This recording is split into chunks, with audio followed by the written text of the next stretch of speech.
Hello everyone and welcome to Fandom Unlimited episode 11, recorded on May 31st, 2014. I am your host, Jeremy. Joining me today on episode 11, watching Space Rainbows, is Hammy. Whoa. Leatherneck. Hello. And Bob. Howdy. We had a wild capper earlier, but apparently he got a better offer. No, I didn't. Oh, you still here? Might be. Oh, okay. And the wild capper from those miscreants over at /MLP. Not him, he's banned. Oh, yeah, that's right, he's banned for now. So, he's not from anywhere, he's just this guy. I'm a man without a country. Oh, man. That's why he's on the show. Yep. I'm unlimited, if you will. Right. Yes, you've been unshackled from your horse fame. You're free to go to other websites and take screen caps of them. World. Sounds like treason, though, doesn't it? Yep. Next thing you know, Capper's going to show up on Reddit. Technically, it's God forbid, I don't even know how to work Reddit, let's be honest. Technically, it's a time of fandom war, right? You can get hanged for this. Oh, that's right. Gotta watch out for those Confederates. Right. Deserted his post in the presence of the enemy. Yep. That's no way for a general to act. I hope they stripped him of his insignia. Somebody tried to at the last convention. He's just Capper. No general. Private Capper. It'd be like that movie, The Last Castle. Right. Boss. Was it boss or chief? Chief, I believe. Just watched not too long ago. So yes, very exciting. Man, I just keep losing you guys. You having some trouble there? Well, it's like I'm staying connected, but you guys are just like stop. It's like you stop talking, but I know you don't. No. Yep. Well, I'm waiting for Jeremy to run this show. Yeah, we'll just move right along. All right. Well, first off, we're gonna hit our sponsors as we do it the first part of the show each week. First of all, We Love Fine, the purveyors of fandom bullshit and nonsense, and shirts to wear on your filthy body. They now have Shield and or Hydra shirts. So you too can wear the logo of Hydra on your body. That is amazing. In addition to all sorts of other things like Doctor Who, Star Trek, Voltron, Munchkin, Ninja Turtles, and My Little Pony. We even have the talking plush puppy cats back in stock. You can use our coupon code Bronyville10, save 10% off your purchase, which will usually help with the shipping. And you know, boss, we love shipping. Saw that coming. Yep. I'm far too predictable sometimes. Also, there's this other convention. It's called Nightmare Nights Dallas. I think it's kind of a big deal. Don't you think, Bob? It is a big deal. It better be a big deal, or I'm going to be changing my name and heading south. Yeah, and we already know people that have done that. Let's not try to emulate them. Yep. And, hey, we'll have a coupon code for that before too long, because I kind of can control coupon codes and who gets coupon codes. But that will be after ACON. We'll also be having some announcements, some guest announcements. A whole bunch of guest announcements, Bob. Like 6 of them. Yep. We've been sitting on our hands a little while. Yep. And then there's Audio Stratus, which is AC's thing, but he's not here, so he can't really talk it up this week. How sad for us all. Yeah. So, Capper, you got those Horse Famous shirts. Have you been spreading the horse fame to the fandom far and wide? I'd have tuned you out by now, too. That's alright.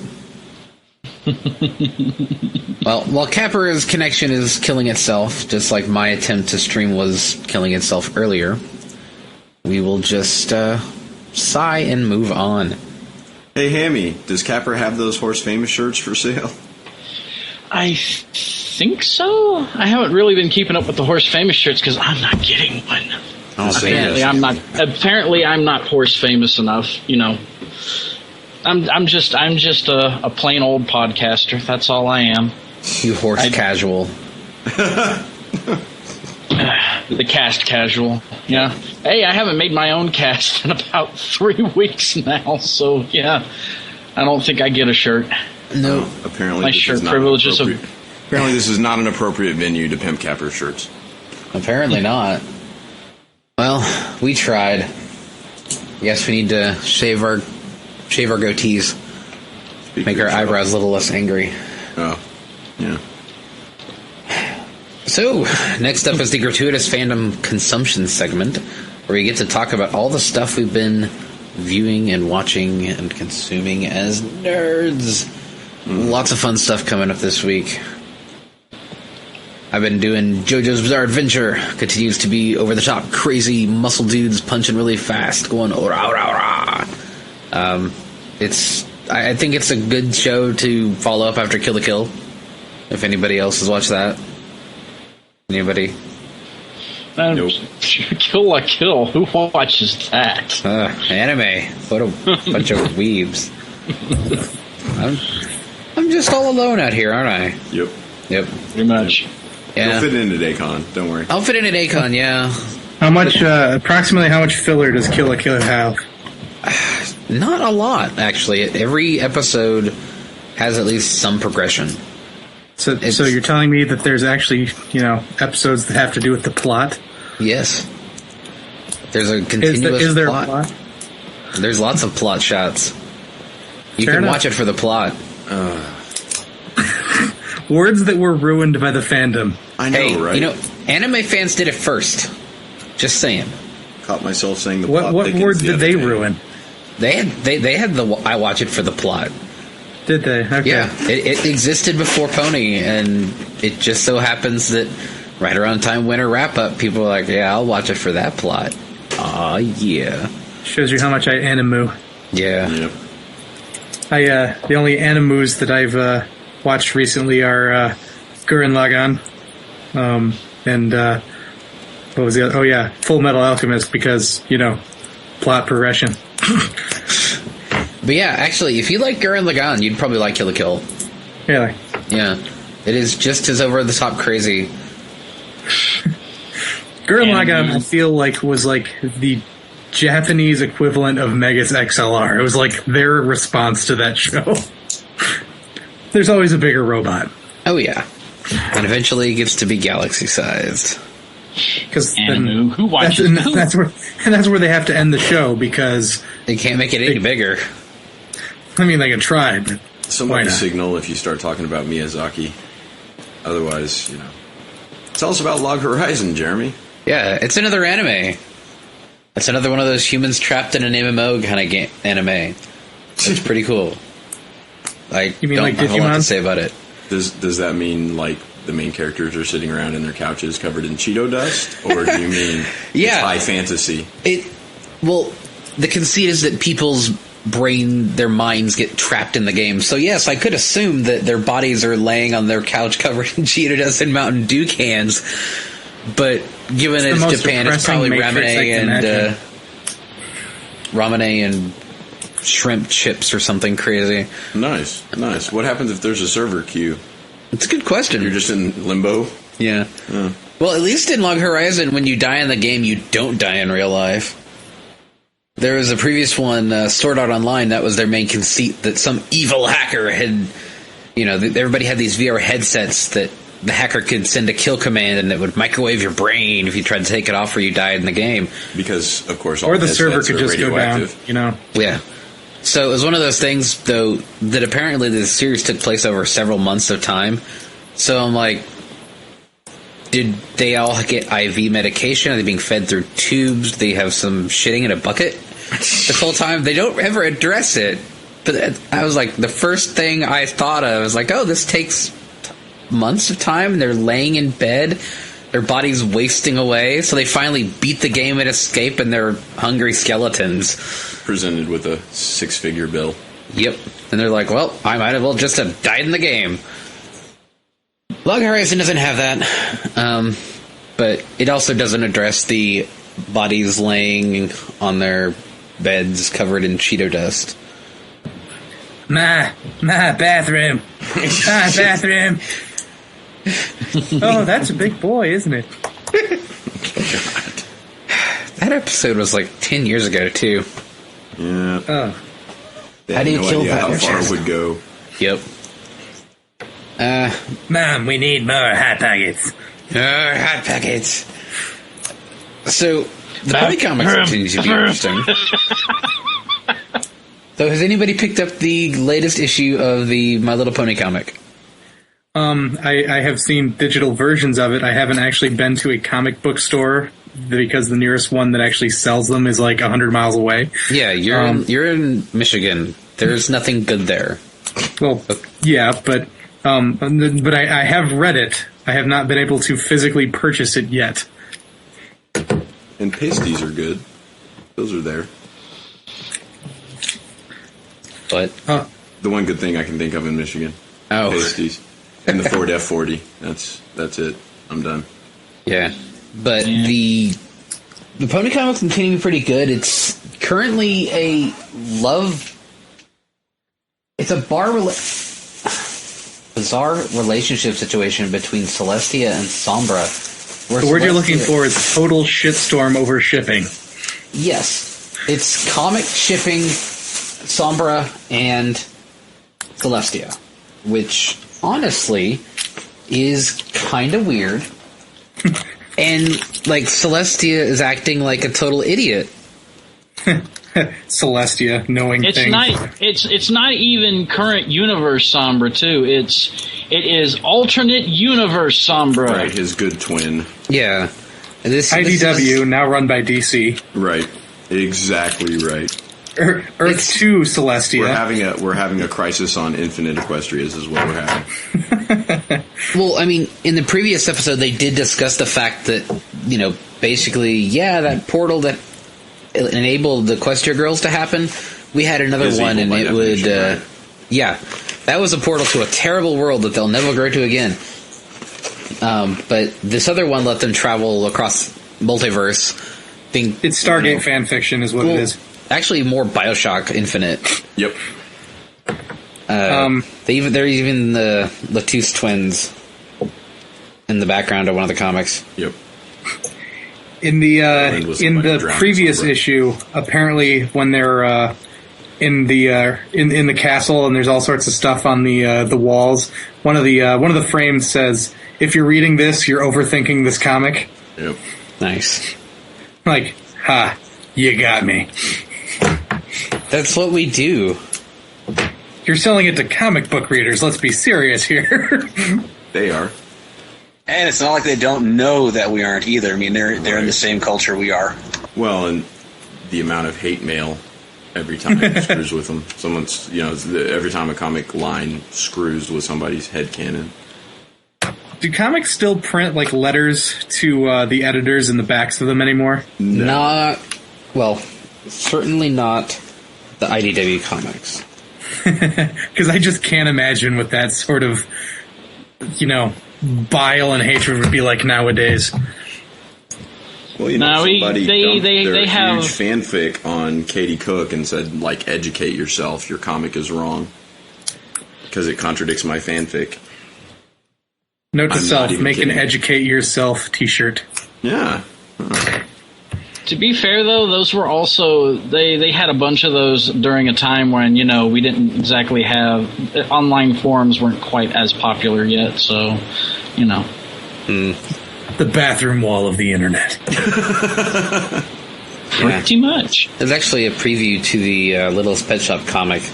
I guess IDW's like, holy crap, Pony has made us so much money. Let's try this again. I have one other IDW comic, and I only have the first one because, again, just getting to a comic book store, Michigan, 2014. And I have the first issue of the Samurai Jack comic, which, the art style is fantastic, but I don't know if it holds up without the sound effects. Probably not. Yeah, I mean, I regularly pick up the Ninja Turtles comic and Ghostbusters and any of the side story ones the Ponies put out. And they're good. It's actually surprising the most recent Friends Forever is a Tony Fleece comic. aka he did the art. And it's actually not awful. not awful. He's gotten better since he started doing the pony stuff. His first one was pretty bad. Which one did he do? His was the Rainbow Dash micro series one. Oh, the one with the cloud. The cloud goblins or whatever. Man. And he also did the Fluttershy micro. Critics have called it not awful and adequate. The IDW micro series, 2014. There's a reason it's been discontinued, and now they're doing the Friends Forever series. Yeah, I can't wait until the next issue of the Equestria Girls Annual. Ooh. God, that was so awful. And yeah, that was Tony Fleece. Yeah, that's all you have to say. Just if you want to see this guy's art, just look at the Equestria Girls Annual, and you won't ever want to look at this guy's art again. That he draws better than I do, but I'm also not a professional cartoonist. I can't believe we have 2 more Equestria Girls to go through, at minimum. Oh, just wait. That ride never ends. Plus the series. But why not? In I mean, France. if they're going to make money off it, Oh, yeah. then more power to them. I mean, I don't have to watch it, do I? Nope. Look, here's the thing. It's here. It's going to be here. You might as well get used to it. The best thing that you can hope for is that now that they have more money going into it and they have more time and they don't have to, reintroduce absolutely everything, maybe they'll actually take some time to make it decent. That'd be This nice. movie is a Battle of the Bands episode, so rethink your statement. What we know about it so far is Just hope that it will be they can reduce the amount of cringe as much as possible. As much as possible, being a very broad term, but Hey, man, some of the shorts they're turning out for them are all right.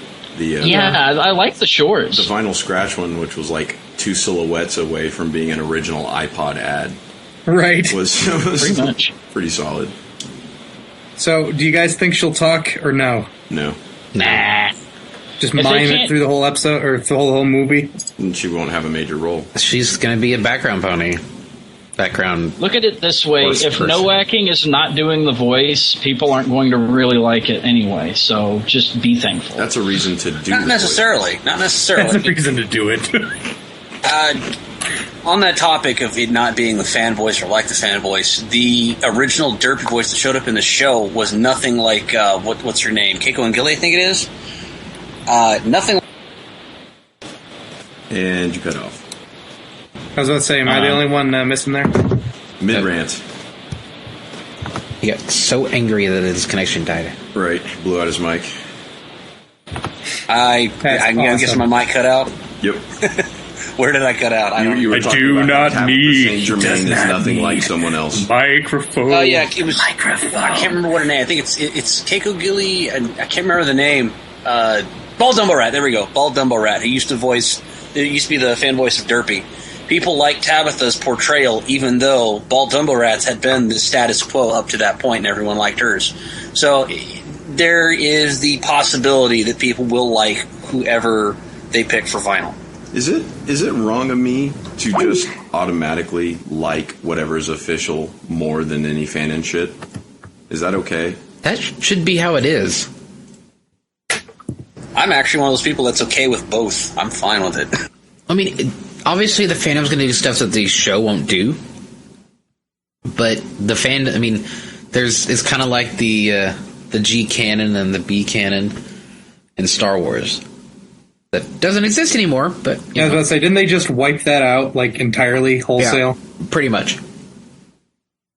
But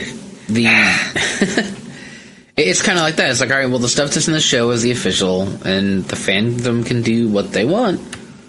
But beyond that... Up to a point. And Nightmare Nights, we're also going to hold a funeral for Star Wars in addition to the other funeral I'm holding, so... Yep. We are. Yeah, Well, I am. I don't know the about you funeral guys. for the wing jokes for Yeah. I'm just gonna I'm gonna have a pine box, and we're just gonna bury a whole bunch of old things. Do we have a treat for you? Anyway, moving on. Other than that, I've been Netflixing Bones. It's really crazy because that series started in like 2006 or 2007. Yeah. And, they're limited by 2006, 2007 technology, but this is Bones. They also have like 3D holographic emitters and other crazy bullshit. They have 4x3, not really flat screen monitors, but they have freaking holograms and stuff. It's crazy. Any show where your two leads are married and producing the show themselves, you just gotta love. I mean, I really like the show. It's fun, and the stories take weird turns and all that. It's a solid series, even near the beginning. But it's just another one of those things where you look at it and it's like, wow, they filmed this in standard definition. Is that a flip phone? It's going. It's just because technology has progressed in such a way in just a short amount of time. Stuff from just a few years ago looks really weird. If it's not in HD, if they're not using smartphones, they have little bulky silver digital cameras. Yeah, Bob, do you think your kids will be completely confused about what a flip phone even is if they ever see a picture of it? I don't plan to explain it. That kid's is a Walkman. It plays music, but only about an hour of it. Right. See this cartridge?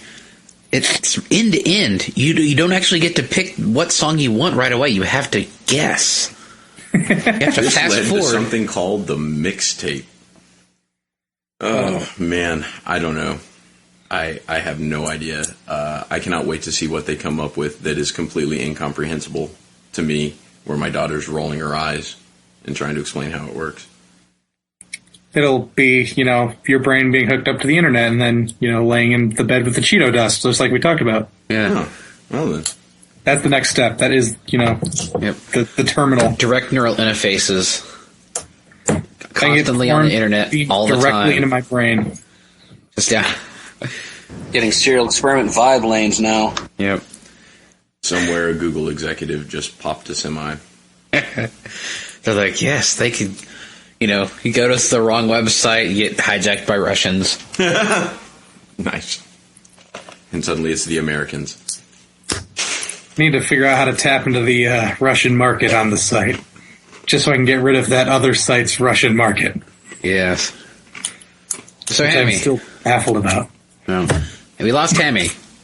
He didn't get to talk about what he's watching. What have you been watching, Nick? Not much really. I watched Seven Samurai last night, which is kind of fun. Been a while since I've seen that. Great film. Mifune.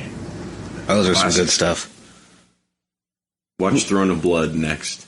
It's the Akira Kurosawa samurai version of Macbeth. Yeah, we actually do have the Criterion Kurosawa collection on Blu-ray. It is gorgeous. I started watching Space Dandy. What? Space Dandy, are you familiar with that one? I know what space is. I know what a dandy is. So you just combine them, and that makes sense. Space Dandy is an anime about a bounty hunter, sort of. We're going to use that term very loosely. He's a guy in the future. He has a robot. He has a spaceship, which is called the Aloha Oi. He kind of looks like a young Elvis with his huge-ass pompadour hair. His job is to go around the galaxy collecting rare and unknown species of alien and then coming back to have them cataloged by the humans. But he also sucks terribly at his job. And he has a giant space cat. Yeah. As one does. He hangs out most of his time in strip clubs, or Hooters, really, and that's the plot of the show. And in the very first episode, he blows up a planet and dies. And then they're like, wait a minute, that's not how this is going to end. This is the first episode. Oh, yeah, and I don't know if it's like because of the English dub and they like to have fun with us, but apparently in the background there's some, intergalactic war going on between two empires, one of which being a literal Google joke, like they call them the Glogals, and some other group that's like another big company metaphor. And I'm just not sure if it's Japan fucking with us or if it's, our own country. translating it to mess with us. Right. It's not even like a primary plot point. Which show are we talking about here? Space Dandy. Oh, right. Everyone keeps telling me I need to watch that one. It is really fun. It's on Toonami on Saturday nights, like at midnight or something. I can't remember. And I think it's only like 13 episodes long, like most first run animes. But it's really casual. Like you don't even need to watch the episodes in order. Yeah.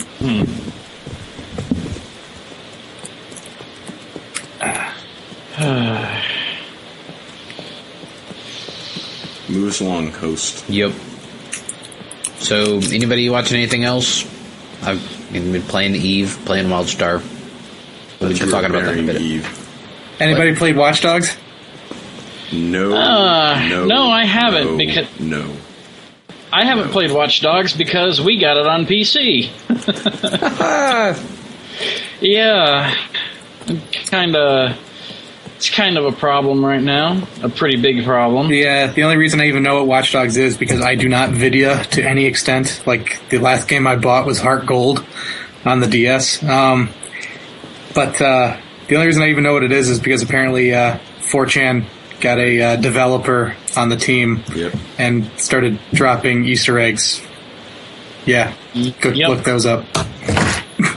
Some very fun Easter eggs, yes. And Pony and other stuff nonsense. I was watching the trailer and was like, this is an interesting setting. I kind of like the conceit here, right? I might give this a try. Then, the little kid's stuffed toy at the gravestone, Lena. And I'm like, nope. Dead parent syndrome. Dead niece. Dead niece syndrome. Same name as my daughter, same age as my daughter. Like, that's not cool. I'm just going to go ahead and pass. Oh, wait, whoa. Not going to tempt that emotional roller coaster. Wait a second. It's actually the same name and everything? Yeah. I did not know the names. Yeah, my daughter's Lena. Yep. Oh, no, I mean, I did not know the character's niece's name. Yeah. So I'm just watching the trailer of him, like, laying this stuffed toy down on her grave, and I'm like, you know what, I'm just going to go ahead and pass. Oh, man. Yeah, I guess I can understand that one, yeah. It's completely irrational reaction. It's just a video game, but I'm just like, if I wanted to take the Paragon, the good path, it just would not happen. I mean, if I shoot enough people in Chicago in the face, eventually I'm going to get lucky and get the one, right? Accuracy through volume. It's the American way of shooting right there. Oh. And that's why you can get machine guns in the game. Get yourself an assault rifle. America. Is it bad that something that was supposed to be like a joke about us has actually become our catchphrase? Yes. America.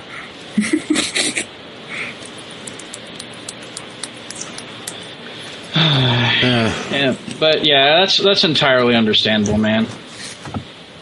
It's just yeah. I guess we can probably move around to the news segment at this point. Hey, yay! I gotta. You have a news farewell segment. to Mythic Entertainment. Yeah, Folded, gone, poof. Mercy killing. At this point, it really was. But Dark Age of Camelot's still the best PvP I've ever seen in any MMO. Like, they did that right, and that's kind of a shame that they went under so badly, especially after EA acquired them. Yeah. Warhammer wasn't a bad game either. Wasn't great, but it wasn't bad. Now, I actually did pick up the Warhammer Collector's Edition for $12 at Half Price Books. Well, it's gone now. It was free.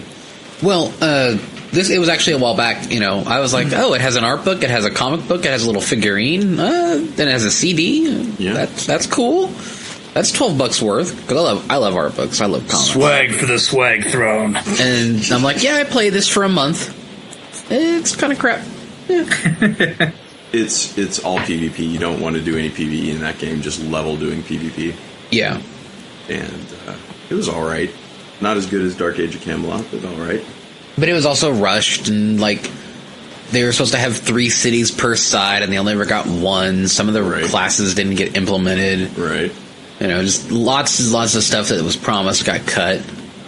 I mean, that happens, but it's just a thing where they never went any further with it.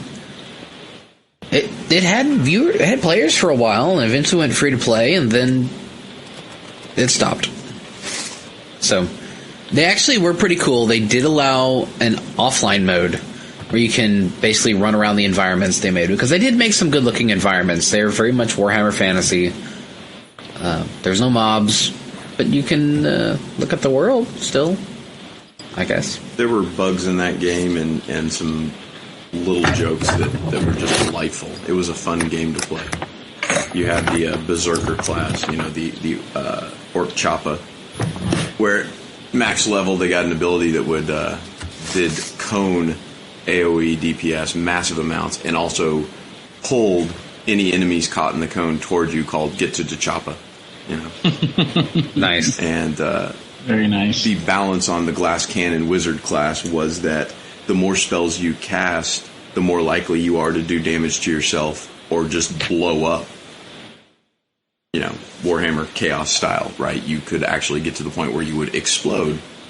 And that was supposed to be a bad thing, but found out doing PvP early on, you just run up to a choke point even if you're by yourself. And maybe this is just me being true to my Lebanese roots, but I would just start chain casting every massive mana AoE spell I could until I exploded and took them all with me. Oh, Bob. But yeah, Mythic's last game was that awful Dungeon Keeper iPhone game. And, they were pretty much like, just kill me at this point. Yeah, people lost their jobs, but EA is helping them find jobs elsewhere. But they're based in Virginia, and I don't think there's a lot of development houses in Virginia. Not so many. So, there's a game called Among the Sleep. It's short. It's fairly cheap. It's available on Steam. In fact, I think it's on sale this weekend. And if you want a quick, unique first-person horror game, go for Among the Sleep. It's first-person, and you're 2. So you're a toddler. Like, you'll be stumbling along, and you'll fall over and have to crawl for a while, and your hands are not so steady, and you move from side to side drunkenly. And you're a 2-year-old who wakes up in the middle of the night hearing strange noises and get out of your crib and go looking for comfort. And so that's actually that's actually out now, right? Go ahead. What was that? Sorry. I was saying that is actually out now. They've had that in development for a while now. Yeah, I was starting to. I'd actually came out Tuesday. They've had that going for a little while. I'd almost completely forgotten about it. Crap! How long ago was that they started doing that game? It was a while. I mean, it was crowdfunded and a Norwegian studio, so it took some time to do the translation work. Yeah, survival horror as a 2-year-old. Mm-hmm. It's pretty crazy. So, the horror is in the imagination of a 2-year-old. Creaking floorboards, nice. What have you. So, you always know that, okay, this is not, quote-unquote, real in the setting of the game. But to the 2-year-old that you're playing as, right, seems pretty real. And it's a fun, interesting play, right up until the ending. But let you guys find that part out for yourself. So how much is it? Less than 20. 17 or 18 bucks on Steam, I think. $15 on Steam. Look it up, people. Do your part. Of course, this is recorded, so it won't be on sale by the time this goes out. Yeah. It happens. Oh, well. So, Acon's in a week. Jesus wept. Yep. We're going to be busy little bees, Sandy. Yep. We'll have a table for Nightmare Nights. There'll be cogs in the machine for cosplay. And whatever else they seem fit to rope us into doing. Yeah. Taking over some poor woman's panel. Yeah. Well, at least saying hello. Some poor woman. Well, there's actually only a single pony panel this year at Acon. Oh, an Acon. I thought you said Nightmare Nights. I was like, what? No, there's only one pony one panel at general Nightmare Nights. distribution. The rest of it is Wildstar. Sorry. It's just blow everyone's mind. Everyone shows up and it's not a pony convention at all. Yeah, we're just going to be drinking with full papers, as Bob said, the whole weekend. Just drinking.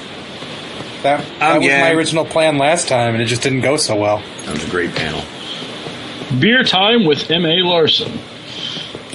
That worked out well for everyone. It did. Also, footage of that did leak to the internet. It wasn't a leak. I told him. Oh, I've got to see that. I told him he could post it. It was great. They thought it was all destroyed. They were wrong. Oh, no. And since I'm like the only person that's watched Kill la Kill, I was like, it's getting a dub. Maybe people can watch the trailer and have opinions. But Wait. It's not in English yet? it's getting a dub. And they're actually using a relatively unknown / new group of people. It's not Crispin Freeman does everything anymore. That's good. I really... The one thing I cannot do is watch anime in Japanese because I spend way too much time reading the subtitles. Oh. Well, hey, then you'll get to watch it eventually. Yeah, Attack on Titan's got a dub and it's coming out. yeah, it's on that's on Toonami as well. So you can watch the recent hotness. Which I watched the abridged when that was premiered at Youmacon in Detroit last fall. And I was like, hey, that's pretty cool. I'm like, so how much time does that take up? And like over the 20 minutes, I was like, okay, that's like what, an episode or two? Like, no, that's stretched over about 6 or 7 episodes. Like, what? Yeah, I will say Attack on Titan is a really slow anime. Yeah. There is literally an episode where they plan to move a rock. Not actually do it, they just move the rock. They plan to move the rock. The next episode, they move the rock. But that's like the entire episode. That's Riveting. That's the sort of Bleach mentality that I want to avoid in my anime. Yeah. Of course, Bleach has its own like category because, float in the sky and talk about your fight for 6 episodes.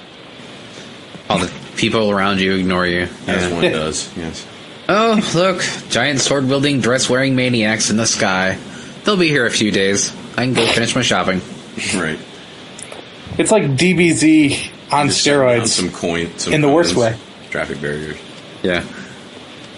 I heard DBZ is coming back.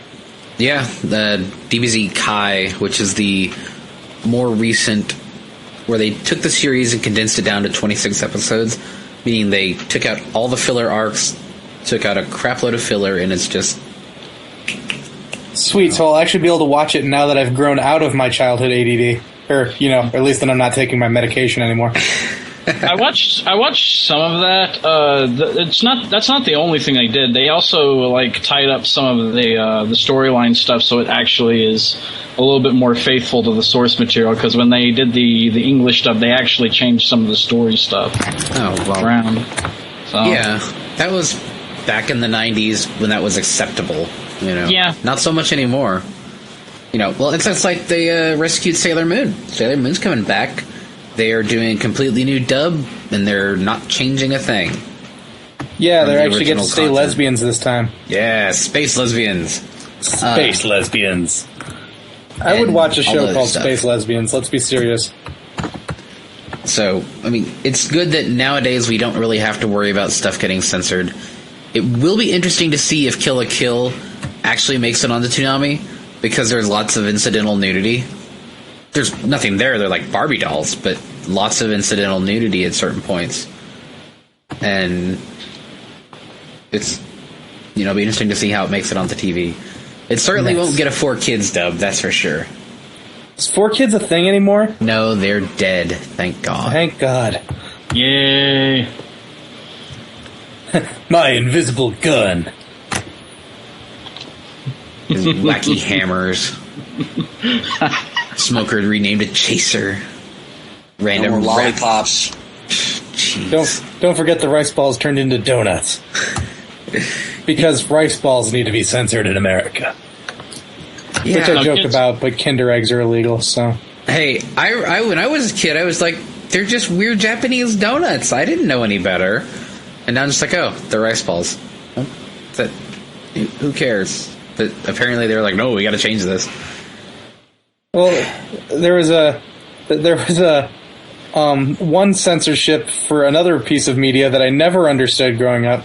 Why in America they had to change Harry Potter and the Philosopher's Stone to the Sorcerer's Stone. Like we wouldn't understand the concept of Philosopher's Stone. You might. You I might, but a lot of people wouldn't. I still felt insulted. Well, they did have to change it for the Americlaps. I still don't understand what's so hard to understand about Philosopher's Stone. I mean, that's kind of really classic, alchemical lore. Yeah, they kind of stripped the whole meaning when they changed that. Yep. One word, man. One word. One word can change the entire meaning. Yeah, kind of like position of a comma. Would you Yeah. help your Uncle Jack off an elephant? Right. Yeah. Or Eat, shoots, and Just- leaves. I have that book. Just add an S. The Philosopher's Stones. A totally different book. Oh. Hello, Tumblr. So, GameCube controllers. Everybody still has those, right? Never Yeah. had a GameCube. Because the Wii U is like, yeah, our controllers are kind of bad for Smash Brothers, so we're actually going to make an adapter so that our 2 generations previous controllers will work with our modern system. Basically just confirming that there was no reason to go past the GameCube. Yeah, not really. I mean, I run game rooms every year, and I still have people playing Smash Brothers Brawl and Melee because they're like this game. It was Melee. That was the GameCube one, right? No, Melee was Melee was the GameCube one. Brawl And was Brawl was the Wii one. yeah. Yeah, there's still people that play Melee on yeah. Wii's. The game's 14 years old, but people still play that game. Well, that's I still partly play the because- original on the N64 because that's all you really need. Yeah. The reason why most people still play Melee is because there's still an actual competitive community around that, and for Brawl they've got like Project M, which is basically turned Brawl back into Melee because apparently they took out stuff that Yeah, there was RNG involved in the game, which in a fighting game should never exist. Yeah, tripping. Huh, that's great. But yeah, I thought that was pretty cool. And, they showed an image of a Brawl branded GameCube controller. And I'm like, are they actually going to reproduce GameCube controllers in 2014? They should put a if they will, turbo someone- button on it, Just well, Mad if they Cat don't, style. someone else will. Oh, well, yeah. Well, there's it's a fancied up dollar store called Five Below, and you can still get GameCube controller knockoffs for $5. I actually picked him up after last Fiesta because I needed backups in case dumbasses broke them. And for $5, they can use the knockoffs. But at least they're the good-looking knockoffs. They're not the ones that are like zombie samurai faces with Asian symbols for the buttons. Yep. You mean the ultimate controllers? Yes. 3 speed settings. Turbo, and Turboist. I had an advantage when I was small. Hey, I did too. I Flip the toggle switches and Dial it up. yep. I had a Sega Genesis controller, an off-brand one that had not only a turbo switch but a slow motion switch. Yeah. I'm like, how does the slow Speed motion pause. work? It literally turns pause on and off rapidly. Had that on the Advantage. Yeah, I think I had a controller like that too. It was so brilliant. It was. I think they actually had one for like the Nintendo 64. Along with the Rumble Pack. Well, think it worked in the cartridge-based games because there wasn't really load lag. It didn't work really in the PlayStation onwards because you had actual loading times between the pausing sometimes. So Little's Pet Shop, all you Pet Shop boys out there. Best name of a fan Two of you. of this decade, just gotta say. And Bob's just cringing internally. The Pet Shop Boys. I love the Pet Shop Boys. I feel like they're being insulted. Yes. 7 weeks after season Best 2 rap troupe.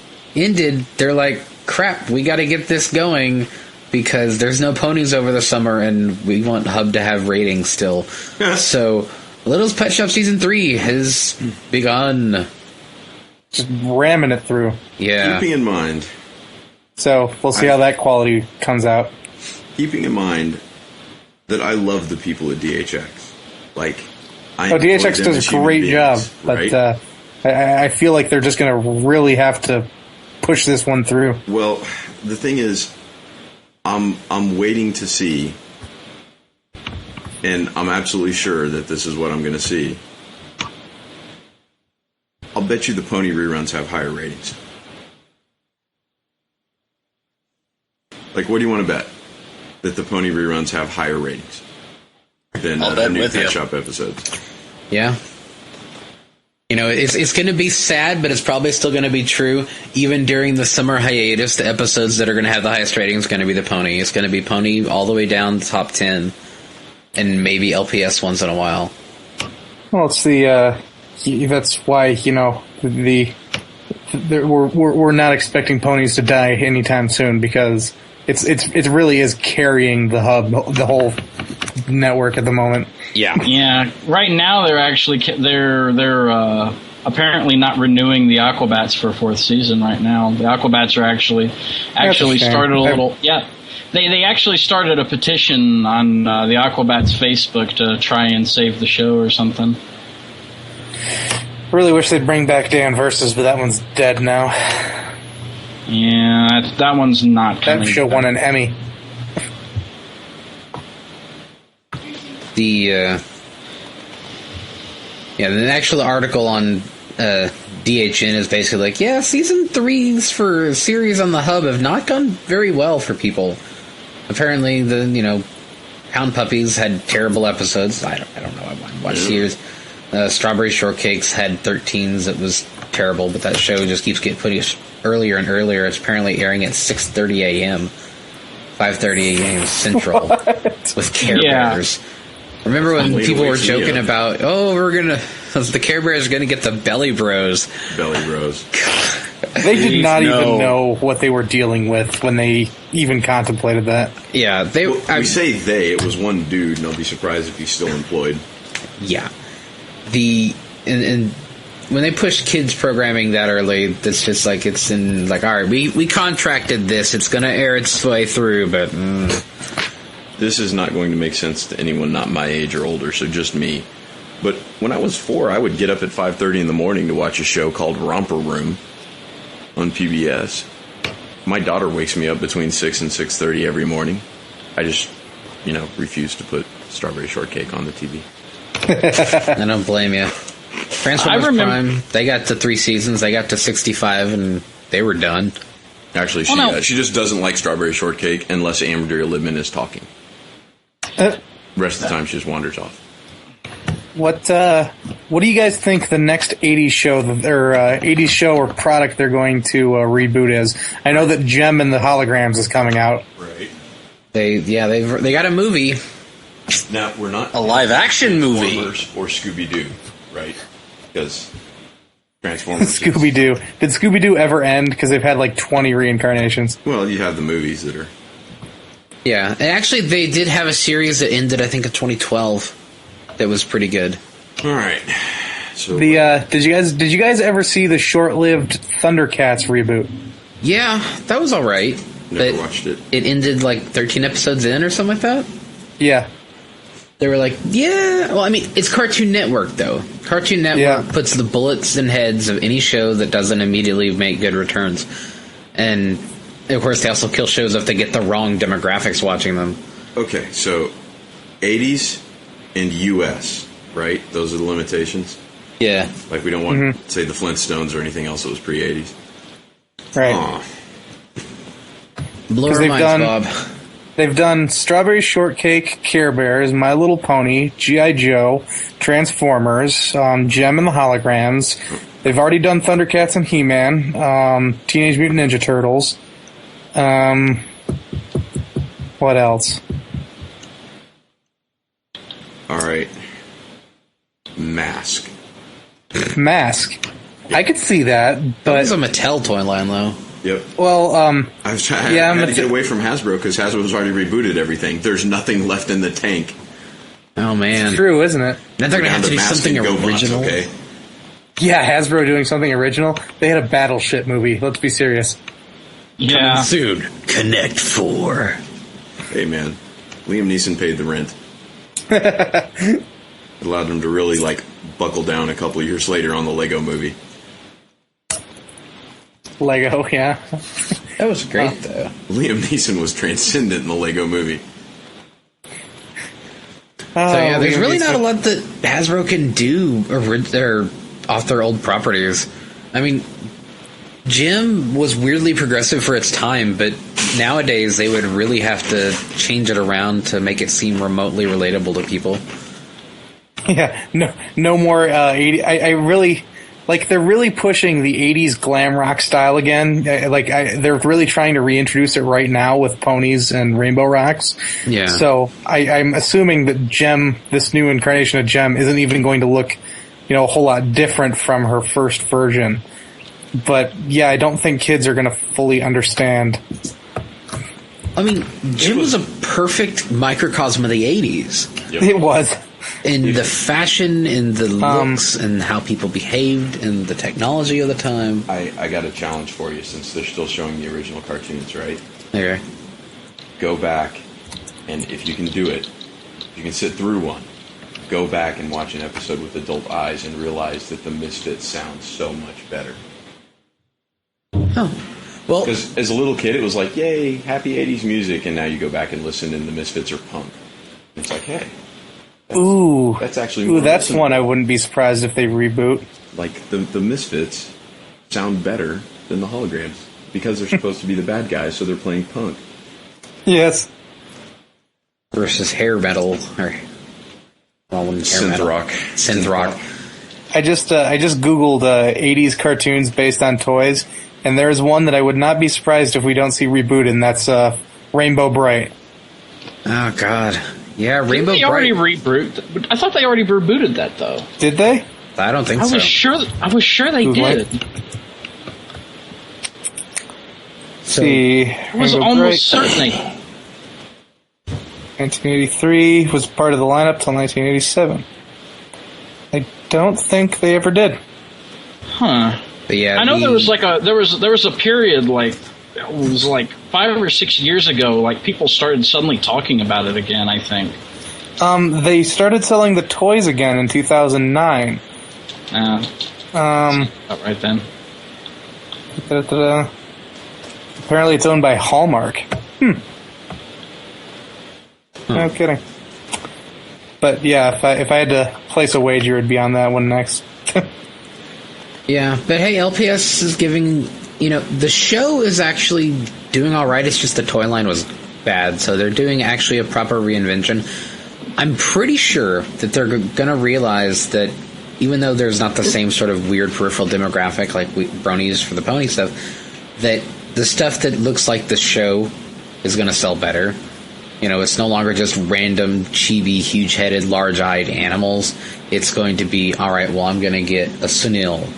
I'm going to get a Russell. I'm going to get, Pepper and any of the other pets. And there'll be the accurate figurines and the accurate little toys so the little kids can act out episodes of the show.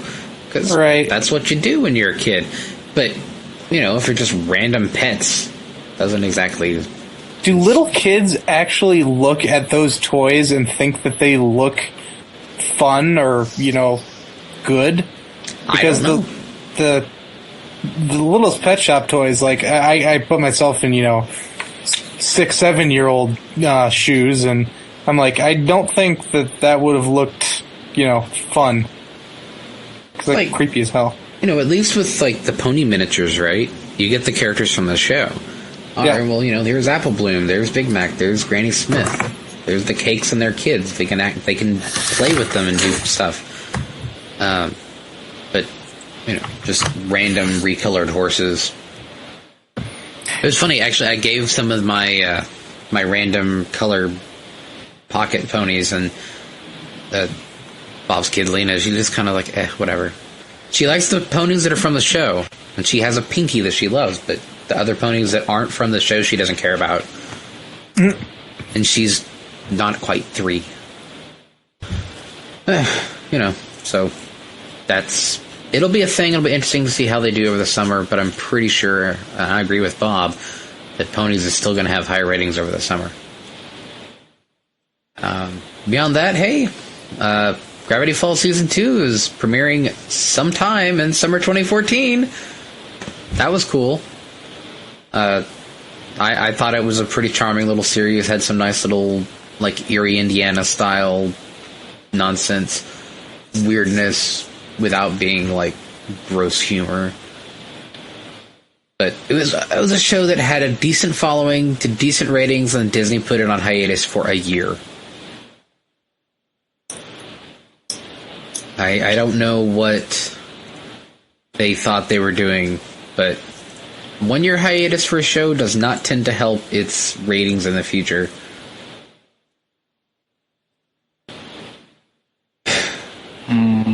So at this point, I think we've lost everybody but you, Hammy. Oh boy, oh no, words, talk, Hammy, save us. Oh crap, no, I cannot into words. Let's see. Gravity Falls. I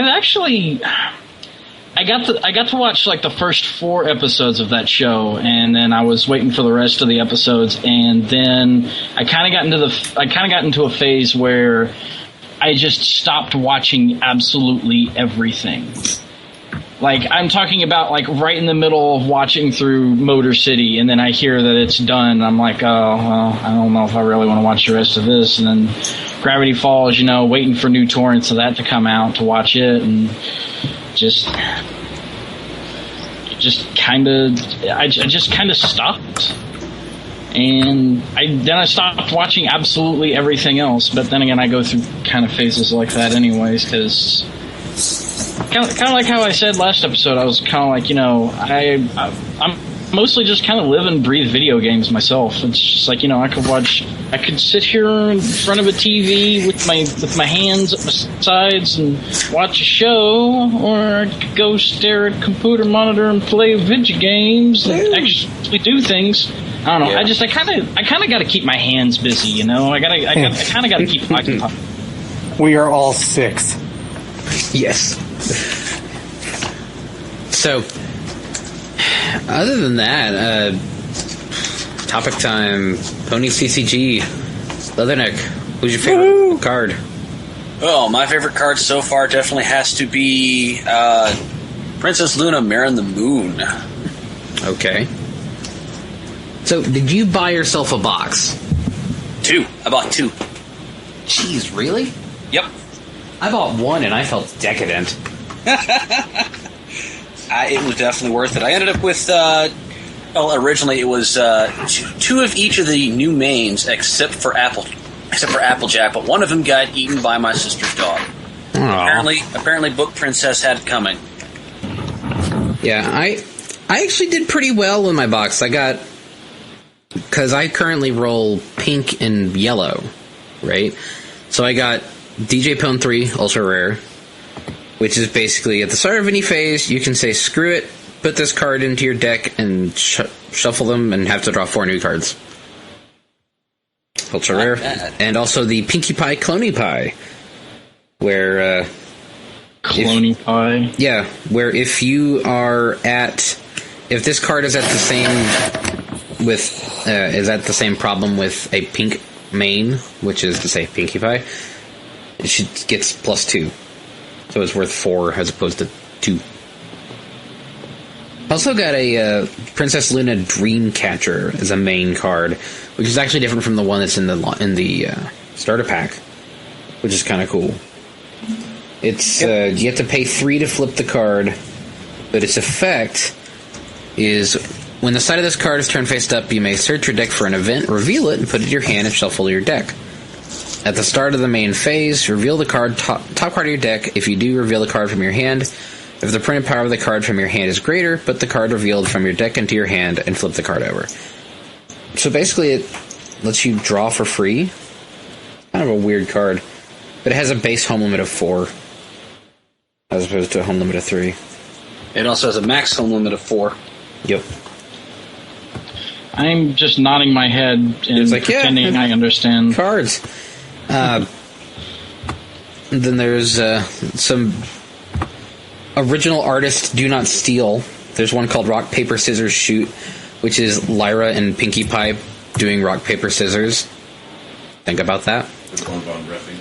Don't forget that Bonbon. Yeah, I was about to say Bonbon in the background. And a derpy. Rock, paper, scissors, but they don't have fingers. That's right. That's the point. And the comment just like, seriously. And it's like, start a face-off involving one of your friends and opponent's friend with equal or greater power. At the end of the face-off, the loser dismisses one of the friends that was involved. So basically, you do a card versus card face-off, and the other card and the loser dies. And it's another pink card. Pink got several more kill cards. Pink is the new black, as I've said.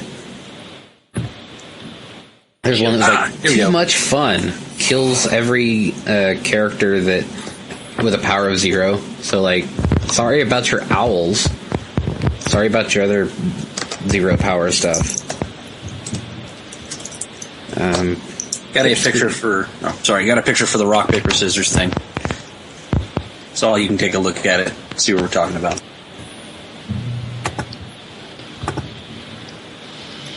Oh dear God. There's Canterlot Archive Guard, which is interesting. Retire this card to move all other characters at its problem home.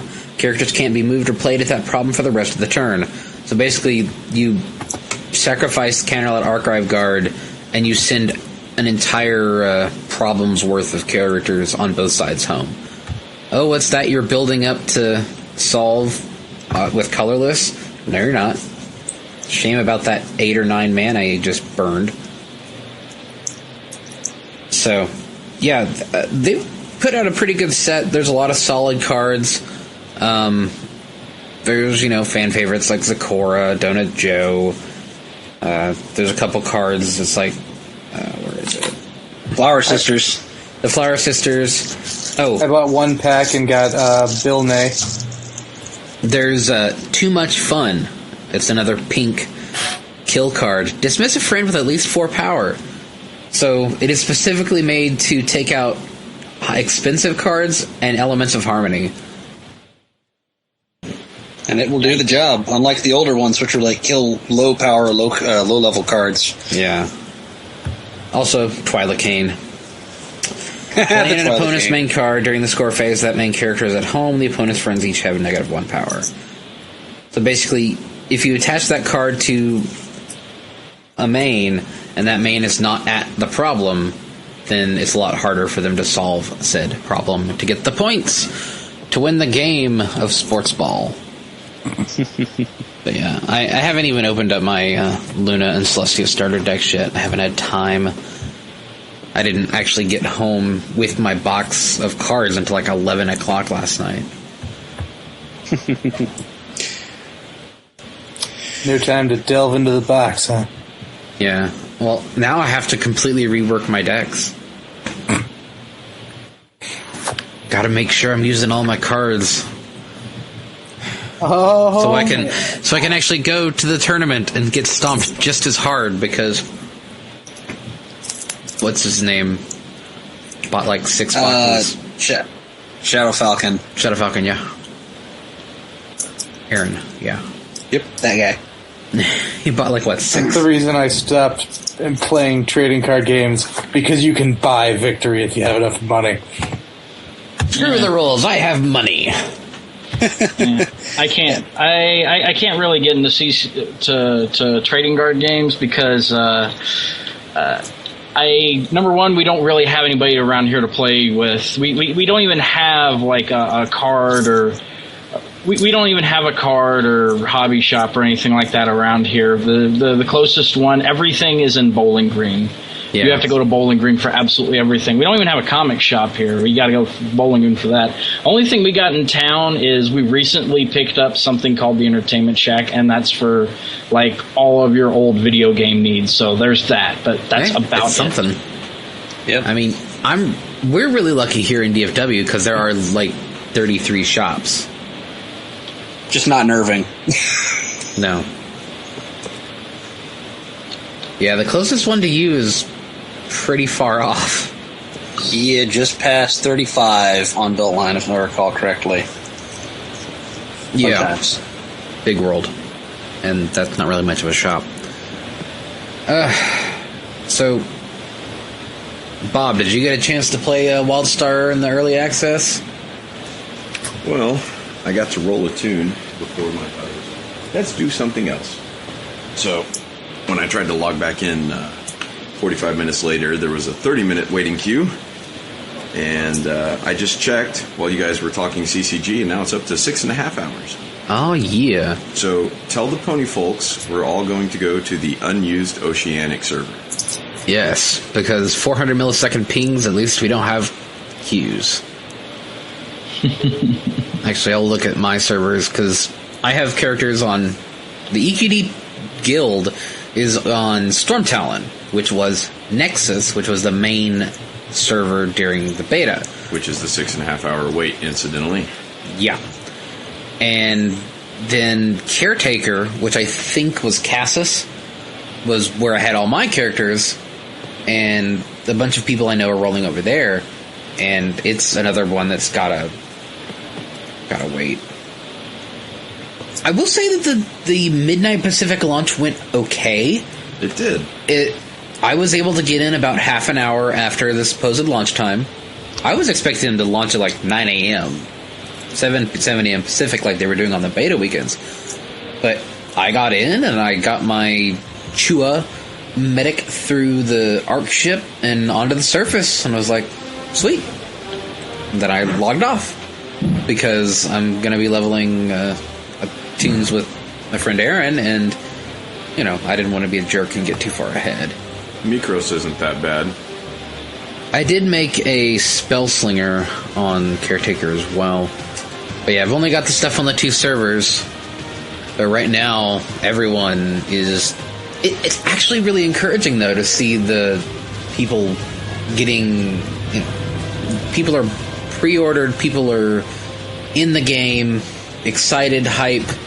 I mean, obviously, if they're smart, they're not going to do what they did with Star Wars, with like, oh, initial demand is so high, we're going to make 120 servers.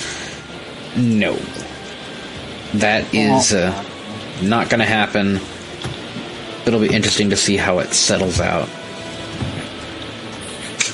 Let's see, Realm full. Realm you're trying to enter is currently capacity. You can wait for a spot to become available. Positioning queue, 511. Estimated wait time, an hour. And this is for Caretaker. Again, Mikros has room, and it's a U.S. server. Yeah. Seriously, just tell all the... I mean, before people get too invested in their tunes, while everybody's still low level, get them to pack up and move to a low pop server. Wow. Yeah, on Storm Talon, it's positioning queue 1857, estimated wait time 7 hours, 12 minutes. Mm-hmm. But yeah, it is good, right now people can kind of make characters wherever. Yeah, Mercalis is Oceanic, though. Mm-hmm. Mikros is at medium. Yeah, Mikros is open. I'm encouraged, though, to see that there is a couple full servers and everything else is high. Yep. I really hope this game does well, because I enjoyed playing the beta up to level 30. And had a lot of fun grouping with friends. I heartily recommend it, all you listeners. It's funny. This game has a real sense of humor to it, and it's meant to be fun, not painful and grindy. Which, that's kind of important. Yeah. It really is. Well, for those of you guys who haven't been following the beta or aren't all that plugged in, one of my college buddies is now an exec with NCSoft. And the people who put this game together are all programmers from Blizzard for Vanilla WoW who got let go before Burning Crusade started development. So they're bitter, and if you think back to the slow leveling, actually worth your while to do instances, have to be careful when you're even hunting regular mobs, you might have to do a little crowd control, old school WoW, old school EQ, that's what this is like. It's not a gimme, unless you roll warrior, in which case it's pretty much a gimme. Right? Most of your abilities are limited to hit no more than 5 things at once. And I was playing tunes like, why would you have this limit? I can't even handle 4 things at once. And then when you're a warrior, you're saying, why can I only hit 5 things at once? It's not a gimme, except when it is. Right. Oh. The class trailer is exactly right. The warrior is the people's eyebrow of classes. It's like an anvil. It's not complicated, but it's perfect for the job. I had a lot of problems with it during the open beta. There was a ton of optimization issues, and my computer it kind of struggles with games as it is. So Yeah. I never could really. I had a lot of problems with not only with the frame rate turning into a slideshow, but I would also have stuff that NPCs that would be in the world but would not spawn on my screen for at least a good 30 or 45 seconds after they appeared. So I was getting hit by stuff that didn't exist on my screen yet. Yep. Yeah. And Once you learn what those are, just start swinging. Well, they've also done a lot of optimization. Oh, yeah. They changed out the set builder. Actually, they've changed out the set builder pretty much entirely. Just the physical appearance of it. They've made various changes, and the optimization. I mean, I'm now getting a steady 30 in a lot of spaces and more elsewhere. Getting 60 FPS on my housing plot full of crap. So I mean, they're obviously done a lot more optimization, but now it's actually, release. So they're not going to be doing a ton more. They say they are. I'll say this, too. Being relatively early in closed beta, a lot of those problems in open beta started with open beta. Does that make sense? Like, they didn't exist before, and then they started playing with stuff and broke their game.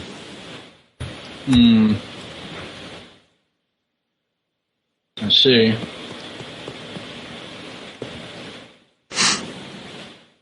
Yeah, and they also have some interesting issues with the account-bound stuff, like all of your characters get a bag, all of your characters get access to the die and the hoverboard and all this other stuff. And actually, I don't know if it's a single use or not, but you can actually get the Highwayman set for your characters at level 7.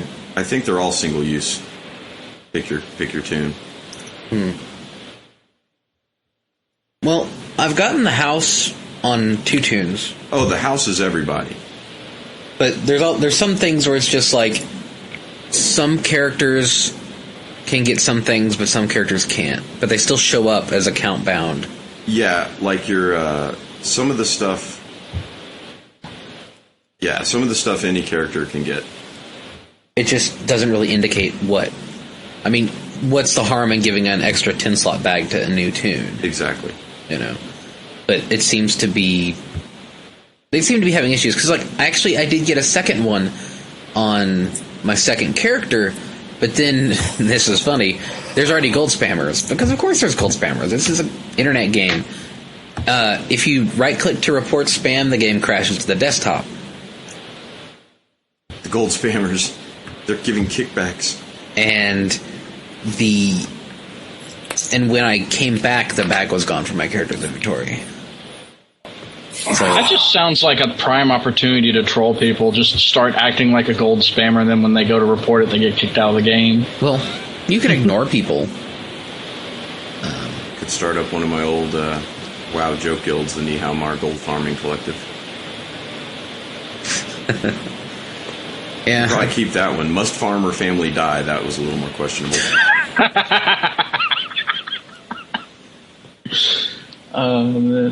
That's great. And my favorite guild name is still VD is BOP. Nice. I always liked And His Orchestra. And 2 rogues is a classic. And 2 stealth rogues. Yeah, that was a good one. Yeah, just start a guild and name it the Aristocrats. There you go. The all gnome WoW guild, Death from Below, also good. And it's actually pretty viable nowadays, given that gnomes can do most of the classes. You can now have an Alchua guild named Death from Below.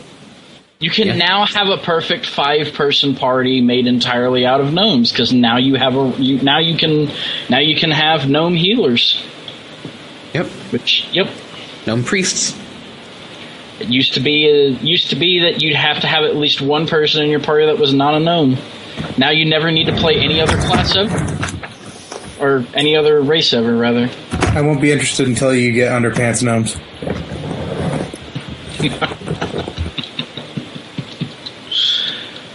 Those are your gold spammers. Yep.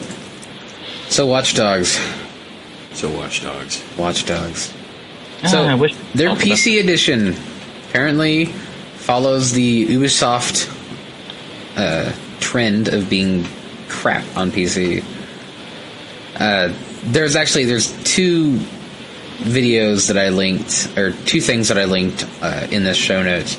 There's basically a game-breaking bug that exists across all platforms where the game will just not load. It'll occasionally just stop loading. It'll get stuck at 90%. Your guy will be looking at your phone or something, and it just doesn't load. To be fair, it was made in French Canada, so... It has how many pages of responses? 131 pages of responses. People are making joke photoshops, loading screen simulator 2014. Stuff like that. I saw one earlier where it was a picture of a dog in a bathtub, and it just says "wash dogs." Wow. It sure is a thing. It's unfortunate because it was a really cool concept, and their stuff they showed off in 2012 was obviously bullshots. Sorry, I still love that phrase. It's a great phrase. Love that term. But it looks significantly different nowadays, and the actual playable space is smaller than GTA 4. There's lots of weird limitations. The magical 90-degree right-angled trains. Well, the magical high-speed instant brake trains.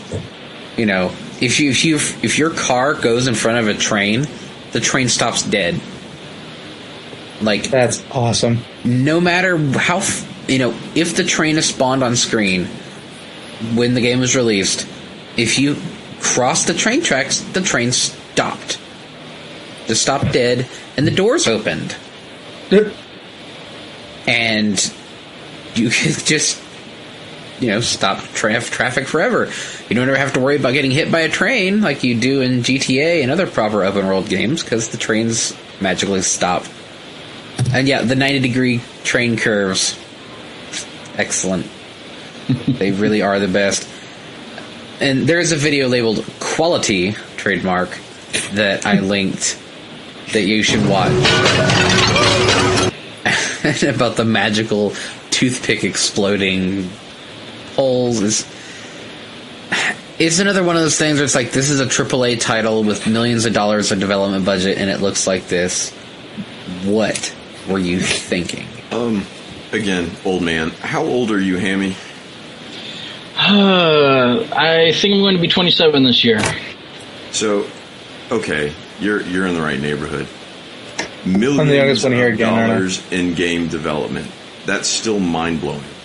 Like, I recognize the reality, but I remember when EverQuest first came out, and my friend telling me, peering into the future, eventually there will be 1 gig games, and us all laughing at him.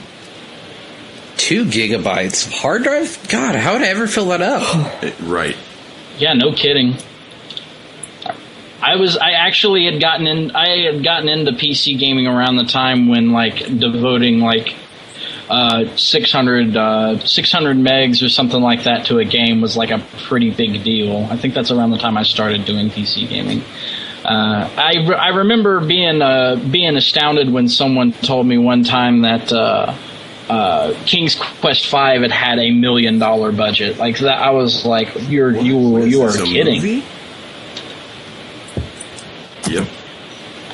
By the way, if nothing else, the best reason to play Wildstar and roll Exile is so you can go Soldier Path and listen to Sarge all the time, who's voiced by Jim Cummings. So if you want foul-mouthed, roughneck soldier Winnie the Pooh, you can have it. Excuse me, you should do it just because it's Jim Cummings, because Jim Cummings is the best VA ever, and nothing anybody will ever say will ever change that. Right. Yeah, and Watch Dogs' budget was apparently over $68 million prior to its 6-month delay. So, I wonder what the original budget for the first Pokemon Red and Blue was.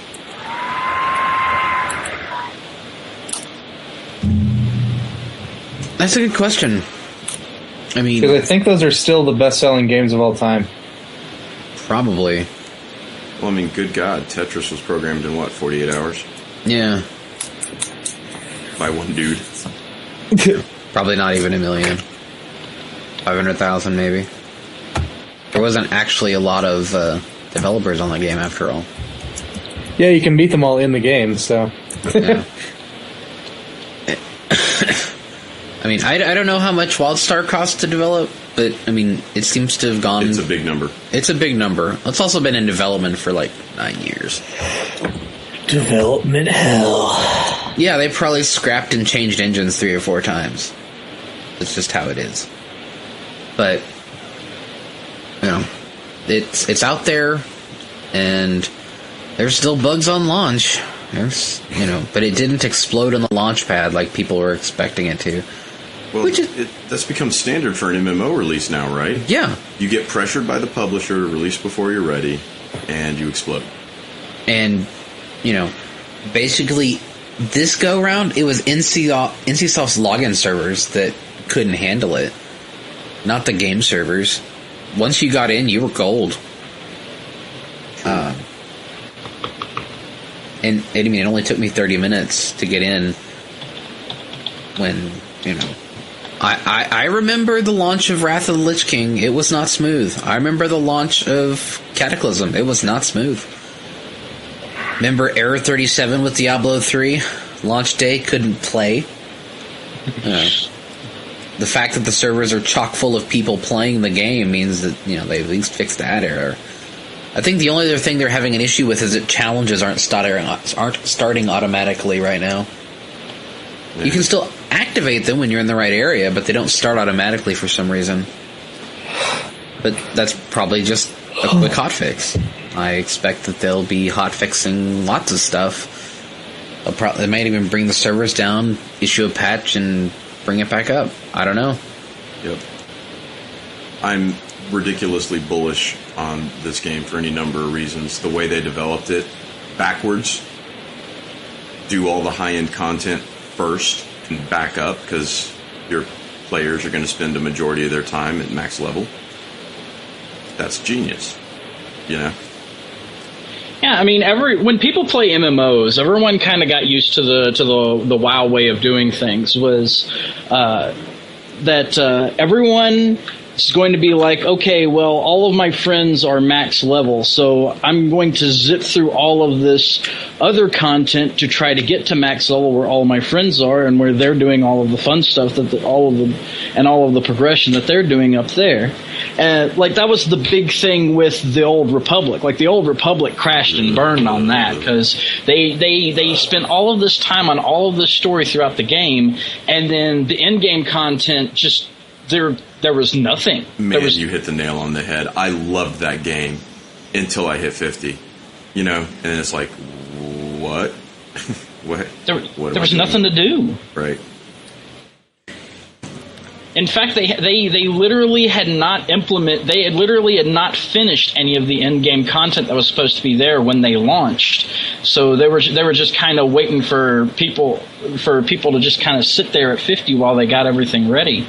And you're going to have a bunch of people that are going to blow through all of that. Not even within the first week, within the first few days. That's what the developer said. People. We know this is going to happen, and we have to have all our in-game ducks in a row. I mean, they even have another post-50 zone that's launching within the next month. There's all these holes in the world that they're like, yeah, there's going to be alternate leveling zones there in the future. Yeah, there's already 3 things to do at max level, not counting your weekly raids. You know what I mean? Yeah. And they'll be adding more to it.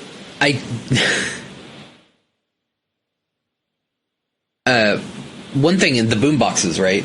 You get only one every 22 hours or whatever. It's kind of crap. And because some of the things you get are just awful. Like a flask that gives you 15% extra PvP currency gain for 10 minutes. But then there's also like furniture. And somebody's like, I got an Elder Gem. And they linked it in chat. It's like, this gives you 1 Elder Gem. If you don't know what this is, you don't have enough to buy anything. It's like, yeah. That's basically the high-end Valor currency. The Entertainer mount mod is worth the price of admission for boomboxes by itself. Yep. So yeah, Wildstar, pretty cool. Check it out. Plus, of course, you get Terra Strong. Yeah, Terra Strong is in there. Actually, I had it up earlier. There was Wildstar. People have basically compiled a bunch of names in Wildstar. The voice actors of Wildstar was on Wildstar Central. Troy Baker, Jim Cummings, Crispin Freeman. Crispin Freeman is one of Kit Brony's robots, and he's doing the Spike Spiegel voice. Corey Herndon, he did that stuff. Let's see. I'm trying to find... Yeah, Crispin Freeman is also Zagusa in Ghost of the Shell, the male wizard from Diablo 3. Jim Cummings, Minx from Baldur's Gate. Winnie the Pooh from Winnie the Pooh. Is that what he was from? Yeah. Jim Cummings, the voice of most of the villains you knew from your childhood. And Winnie. Troy Baker is Booker DeWitt in Snow from Final Fantasy 13-3. Let's see, going down. Kate Higgins, Sakura from the American dub of Naruto. Let's see. Yuri Lowenthal, who is Sasuke. The Prince from Prince of Persia as well. William Salyers was Morden from Mass Effect 3. Leanne Cartman from South Park. April Stewart is Agent Voxine. Also hilarious as a character. Obviously Terra Strong. It says Wildstar character Liara, which is totally wrong. She is Mayala Evanstar, the queen of the bunny people.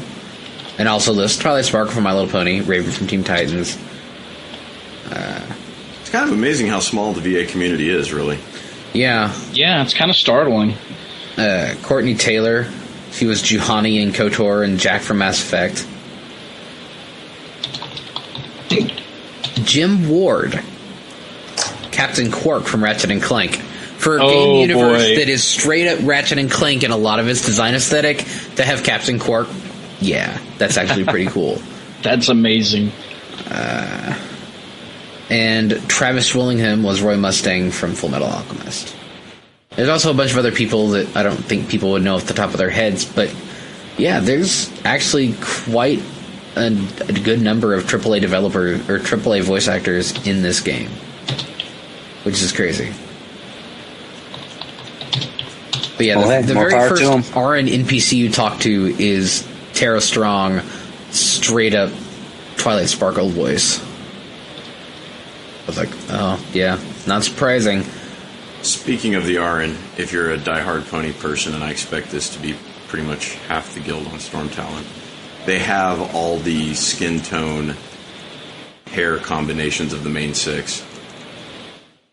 There's actually, the male Aran have a rainbow hair option. Of course they do. But they don't have a female rainbow hair option, I don't think. Yeah, I wonder what they're trying to tell us. I think that might actually be a joke. That might be intentional. Actually, well, the thing is, they didn't have that rainbow option when I last made a character, so maybe... they must have added it. I haven't... They've added in hair, they've added in body types, they've added in a bunch of stuff since we started. Yeah. A lot of customization options. You can have a twig Aran, or you can have a... Slightly less twiggy. Slightly less twiggy. They're all pretty twiggy. Yeah. Yeah. Get some meat on their bones. But I'm going to check because, yeah, if there's a rainbow option, that's pretty funny. Let's see. XL. Aran, female, customize. Hair color. Oh, there's a white. No. Let's see. They have pink, dark blue, blue, light blue, ice blue, pink, gold, white, orange, green.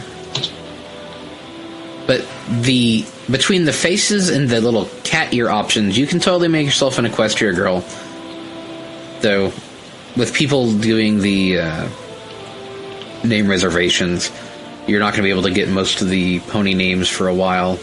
Yeah, Jeremy was rocking around with a Cheerly colored Miss Cheerly with a Sweetie Bot. Yup. As his little robot following him around. It was worth it.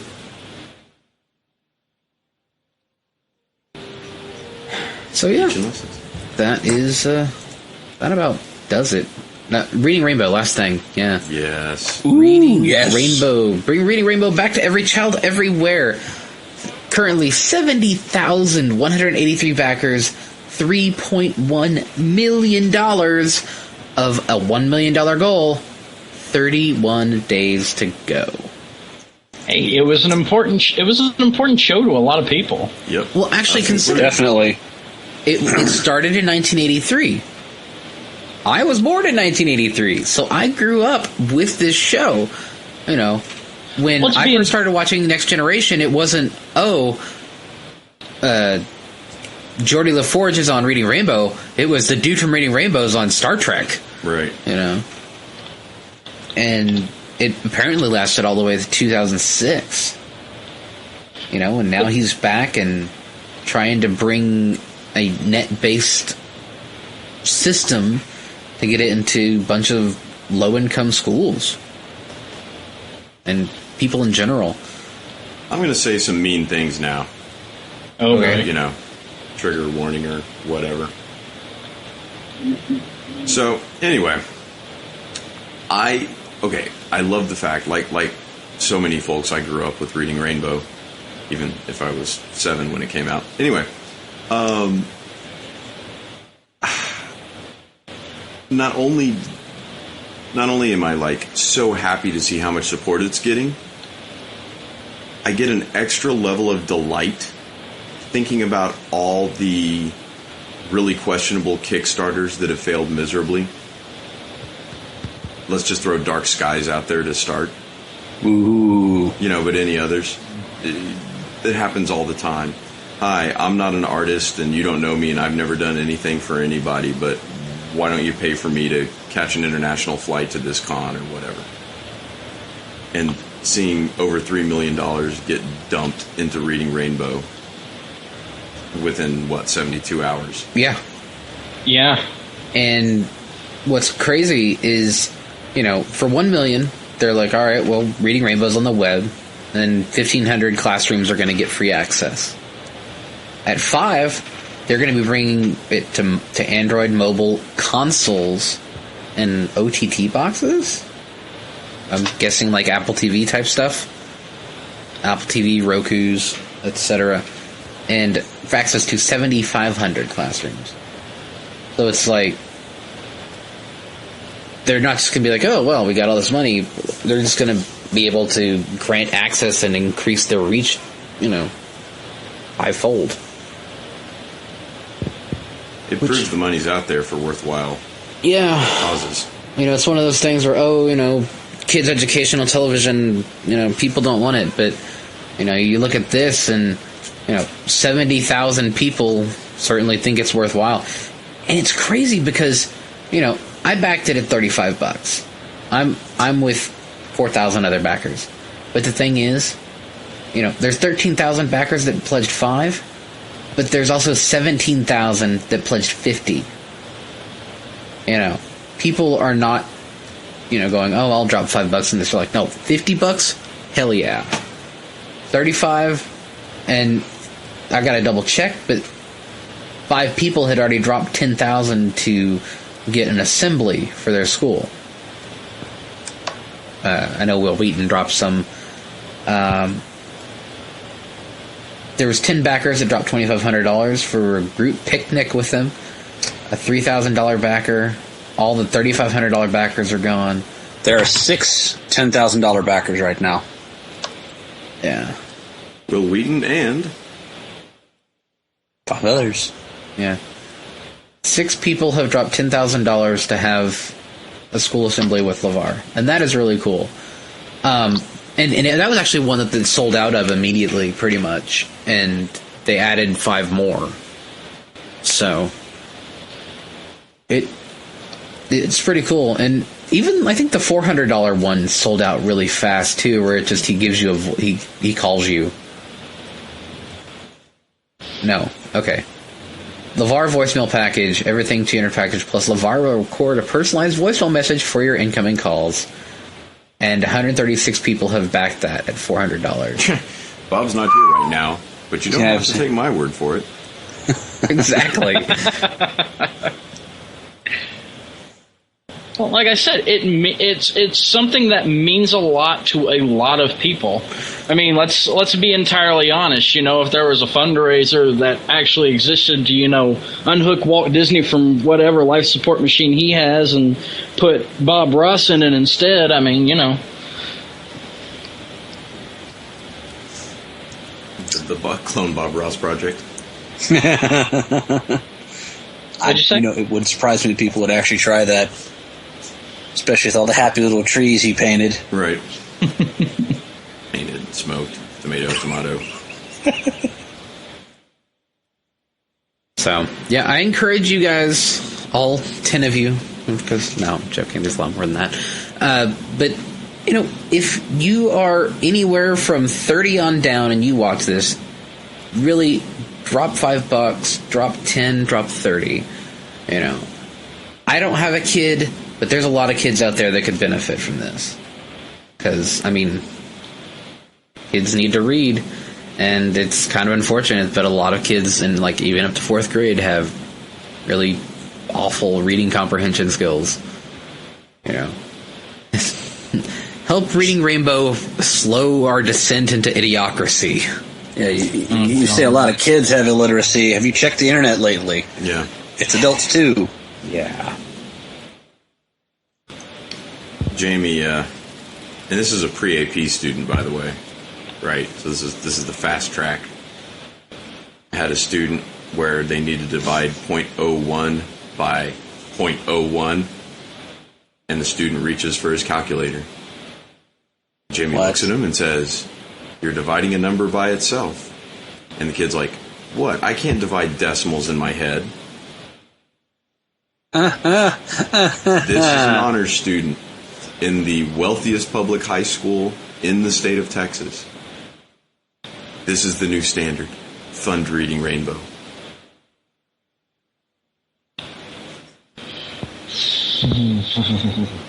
Welcome to the future. These are the people that are going to be taking care of me when I'm in a home. Or possibly not taking care of you. Right. And you too. Well, we don't have to worry about you. Well, you've seen Idiocracy, right, Bob?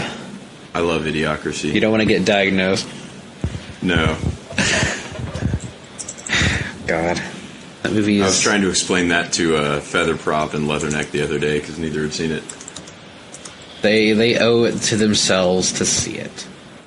Oh, goodness. It got horrible reviews at the time because it hit kind of close to home, I guess.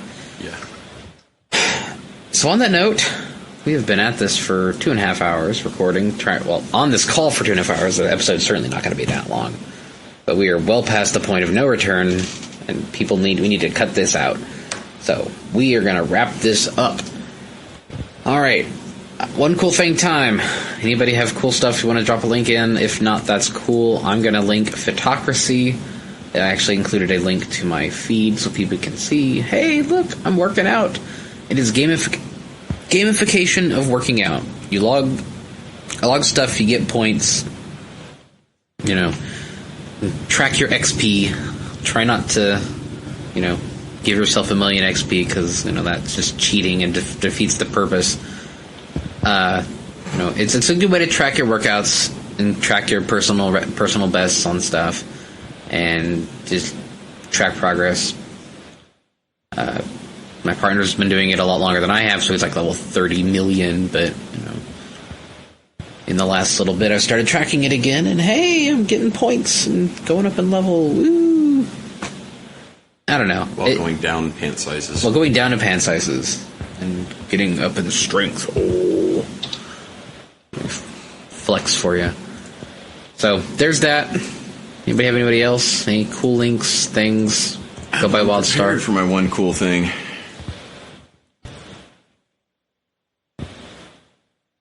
Are we going by the old one cool thing rule of in the last week? No. If you got something cool, put it in. Same for you guys. Oh, boy. One cool thing. Spinning in the dock all this time, guys. Super professional. We're the best. I am a professional at being incredibly unprofessional. I'll say something's pretty cool. The Funko Apple Horse. She has a hat and cutie marks on both sides. It's actually pretty good looking. And the fun, And I think you should probably get this for Jamie, the Big Mac. Yes, it's got to happen. She's like, I need this. She'll have it on her desk. And she can put that in front of her picture of you, right?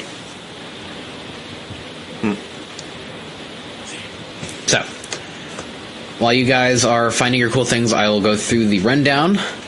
You can find us roughly every week on, find a show at BronyShow.com or BronyvillePodcast.com. You can send us emails at Bronyville@gmail.com. We cut them out this week because we talked for a lot. And hopefully this won't be too painfully boring, and in bullshit can edit out some of the ums and ahs. Yeah, like I'll actually do that. Join us roughly every Sunday at noon Pacific on JustinTV/Bronyville Podcast. Sorry this episode didn't get streamed because I have to talk to AC and figure out how he does his streaming voodoo, because he has crappier internet and a worse computer than me, but he can do it every week. I don't know. iTunes reviews, really appreciate them. We like being up there because, people download our show. Get to hear us be snarky and cynical. You can follow us on Twitter. I'm at Brony, or AC's at Bronyville, and I am at Chef Sandy. If you guys want to toss in your Twitter handles, if people want to follow you. Anybody? No one wants to follow me. At Nightmare Nights. That's the important one. Yeah, follow at Nightmare Nights. Follow me, don't follow me, I don't care. You can if you want. If you want. And follow me at bhhammy.tumblr.com or bhhammy.twitter.com. I think it's so interesting. I tweet about the most interesting things on Twitter. Like my most recent musing was just about how everybody seems to be gearing up to go to conventions, and all the people that make videos on YouTube they're gonna either really slow down to one video a month, or they're going to just kind of stop for about 3 months while all the conventions are going on, because they're gonna be like, okay, I'm gonna go to this convention. Okay, now I gotta hop over to this one super quick. Yeah, and somehow Bronyville is still 36th in the top 120 of what's hot. That's crazy. How is this possible? I don't know. Ponies. And conventions, yes, we've got A-Kon next week, Fiesta Equestria in July, Anime Fest in September, and then, of course, Nightmare Nights Dallas in October. Can't wait. Oh, man. Yeah, Fiesta Equestria, Bob. Is your body ready? No. Oh, our bodies will never It's ready be ready. for Houston barbecue. Yeah. If all else fails, we can just grab Andrea, Brenda, and Karen and go to House of Pies. Okay. Oh, the con's in the Memorial District. We can actually go to the Pink Ghetto House of Pies, which is usually called House of Guys. Sounds good to me. And yeah, that is an awesome restaurant. Last one to get hit on pays. That's the deal. Okay. All right. I think I'm going to pay. I don't know, man. You'll be sporting some pony gear. You'll get hit on before I will. All right, and here to come, Leatherneck Pony. Let's see. Cool thing. I don't know, man. I kind of want to drop at least one of our guests as a cool thing, but Borg would kill me 3 times. I'm doing his job for him. I'm doing it incompetently, and Capper finds out before he can put it on PBL. You're like the trifecta of screwing over your PR guy. Yeah, and he only saw the really crappy first mock-up of the back of the postcard that I put up there, and he's like, he called it an abortion over the phone. And I was like, thanks. But the second one was much better. I fixed it. Yeah, and it has the name of 9 guests on it. 9. Yeah, we got 2 more after that. Yep. Yeah. Isn't that crazy? I actually do have something to plug, I suppose. All right. I'm trying to arrange our guests in order of height still, thanks to you. I'm going to go ahead and plug Open XCOM. It's a project I haven't checked on in a little while, but it's basically an open source version of the original XCOM, like the original DOS game XCOM, that's been in development for a really long time now, and they're apparently gearing up for their official release now. Like I'm talking like past all the beta versions and everything, like the official 1.0 release. They're gearing up for it. They're right now, their big thing is that they're needing more translators to help localize it for everybody, and they're trying to get it translated into other languages. But but right now they're working on the last home stretch of everything. So they still don't have a date yet, because they want to refine it as much as possible before they say, okay, we're going to slap the big 1.0 on it. And it's a hobby project. These guys aren't getting paid for this. This is meant to be just an open, completely open game. So anybody can do anything to it, pretty much. Anybody can grab it from their site. It's openxcom.org. All one word, openxcom, no dashes or underscores or anything. That's all it is. Go check it out. Ooh. All right. Anything, Capper? Do you want to... Oh, I know what you can talk about, Capper. You can talk about Horse News Radio, because why not? Horse News Radio, because why not, exactly. Yeah, we figure because everyone else has a radio and we're also really lazy that we found a way to make music stream 24 hours a day without us needing to do anything. So truly, you are the Jack FM of Pony Radio. So yeah, we currently it's essentially a YouTube playlist, but it doesn't work the same way because it's not like every user can start and stop when they want. It's synced so that everyone has to listen or watch the same thing at all the same time. And there's I think we're up to like 16 hours of stuff on there, and it's not all just pony music. It's also just some of the most absurd PMVs you've ever seen. One of my favorites is actually Straight Outta Compton with ponies doing the singing. So, if you ever get bored, just go chill on Horse News Radio. We're thinking about recording some actual bumpers. Bumpers here and there. But our pronounced laziness is preventing that probably for a little while. Ho Yeah. hum.